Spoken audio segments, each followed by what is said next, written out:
আসসালামু আলাইকুম। আজ আপনাদের জন্য নিয়ে এসেছি ঘরে থাকা অল্প কিছু উপকরণ দিয়ে কোনো রকম ঝামেলা ছাড়াই কিভাবে চিকেন ফ্রাই তৈরি করা যায় সেই রেসিপি। এটা তৈরি করা খুব সহজ, তবে খেতে দারুণ মজার। আশা করছি ভিডিওটি আপনাদের ভালো লাগবে, আর ভালো লাগলে প্লিজ আমার চ্যানেলটিকে সাবস্ক্রাইব করে রাখবেন। আর যারা ইতিমধ্যে আমার চ্যানেলটিকে সাবস্ক্রাইব করে রেখেছেন তাদেরকে অসংখ্য ধন্যবাদ। এখানে আমি 300 গ্রাম মুরগির মাংস হাড় সহ নিয়েছি, আর মাংসগুলোকে আমি রেগুলার কাট করে নিয়েছি। এবারে মাংসতে দিয়ে দিচ্ছি হাফ চা চামচ আদা এবং হাফ চা চামচ রসুন বাটা, দিচ্ছি 2 টেবিল চামচ পেঁয়াজ বাটা, 1/4 চা চামচ হলুদ গুঁড়া, 1 চা চামচ মরিচ গুঁড়া, ঝালটা আপনাদের পছন্দ মতো দিবেন, হাফ চা চামচ ধনিয়া গুঁড়া, হাফ চা চামচ জিরার গুঁড়া, হাফ চা চামচ গরম মশলা, স্বাদ মতো লবণ, হাফ চা চামচ চিলি ফ্লেক্স, 2 চা চামচ টমেটো সস, 1 চা চামচ লেবুর রস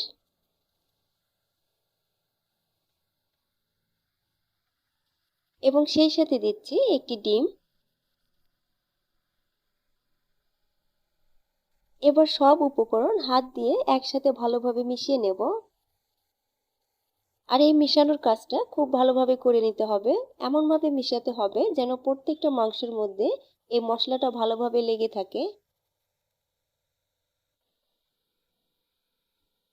মশলার মধ্যে মাংসটাকে আমি ভালোভাবে মিশিয়ে নিয়েছি। এবার এই মাংসটাকে কোট করার জন্য এখানে আমি হাফ কাপ চালের গুঁড়া নিয়েছি।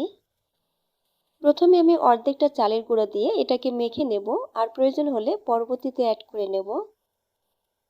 আর চালের গুঁড়ার পরিবর্তে এখানে আপনারা কর্নফ্লাওয়ারও ব্যবহার করতে পারবেন। এ পর্যায়ে এটা কিছুটা ঘন মনে হচ্ছে, আর বাকি চালের গুঁড়াটা আমাদের লাগবে না। আর এটা যেহেতু কিছুক্ষণ রেস্টে রাখবো, আর কিছুক্ষণ রেস্টে রাখার পর এই মাংস থেকেও কিছুটা পানি বেরিয়ে আসবে। তো হাফ কাপের অর্ধেক মানে 1/4 কাপ চালের গুঁড়া দিয়েই আমার এই মাংসটা কোট করে নেওয়া হয়েছে। এখন এটাকে ঢেকে রেখে দেবো 30 মিনিটের জন্য। এতে করে মাংসের সাথে সব কিছু ভালোভাবে সেট হয়ে যাবে। ফিরে আসলাম 30 মিনিট পর। এখন এটাকে আবার একটু মিশিয়ে নেব। আর প্রত্যেকটা মাংসই কিন্তু ভালোভাবে কোট করে নেওয়া হয়েছে। আর মাংসটাকে ভালোভাবে কোট করে নেওয়ার জন্য আপনার যতটুকু চালের গুঁড়া লাগবে ঠিক ততটুকুই অ্যাড করে নেবেন।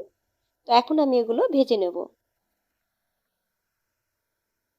চুলায় তেল সহ একটি প্যান বসিয়েছি, আর তেলটাকে মিডিয়াম আঁচে গরম করে নিয়ে চুলার আঁচ মিডিয়াম টু লোতে রেখে মাংসগুলোকে দিয়ে দিচ্ছি।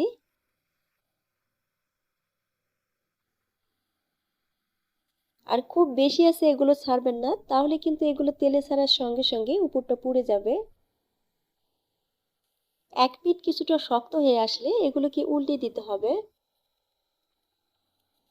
আর অবশ্যই অল্প আঁচেই ভেজে নিতে হবে, তা না হলে কিন্তু ভেতরটা কাঁচা থেকে যাবে।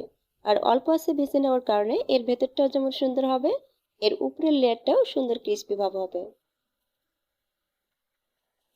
এবার অপর পিঠও কিছুক্ষণ রাখবো, তারপর উল্টিয়ে পাল্টিয়ে দুই পিঠে কালার করে ভেজে নেব।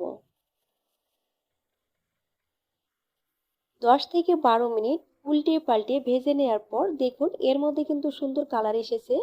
এখন আমি এগুলোকে তেল থেকে উঠিয়ে নেব। আর বাকি ব্যাচটাও আমি এভাবে ভেজে নেব।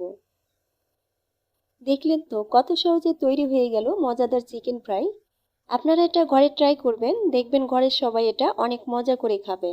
আর ট্রাই করলে কেমন হয় তা অবশ্যই কমেন্ট বক্সে জানাবেন। আজ এখানেই বিদায় নিচ্ছি। সবাই অনেক বেশি ভালো থাকবেন। আল্লাহ হাফেজ।